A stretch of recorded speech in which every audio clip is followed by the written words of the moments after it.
Long জার্নির পক্ষ থেকে সকলকে জানাই শুভ বিজয়ের প্রীতি, শুভেচ্ছা, অভিনন্দন। বড়দের প্রণাম এবং ছোটদের অনেক ভালোবাসা। নমস্কার। নমস্কার, আমি আপনাদের সবার প্রিয় মধুবনী।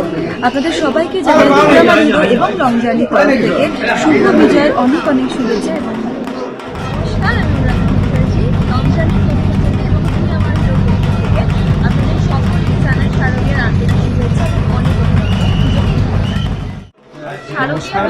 আমি অদ্ভুতা লং জার্নির তরফ থেকে আপনাদের সবাইকে রইল বিজয়ের অনেক অনেক প্রীতি, শুভেচ্ছা ও ভালোবাসা। নমস্কার, আমি সাক্ষ্যজিৎ তুই আমার হিরো থেকে রুবেন। তুই আমার হিরোর পক্ষ থেকে, আমাদের গোটা টিমের পক্ষ থেকে, লং জার্নির পক্ষ থেকে দর্শকদের জানাই বিজয়ের অনেক অনেক শুভেচ্ছা, বড়দের প্রণাম। আপনারা খুব ভালো থাকবেন। এটাই বলবো, আসছে বছর আবার হবে। মায়ের আশীর্বাদ নিয়ে এই বছরটা আমাদের সবার ভালো হবে।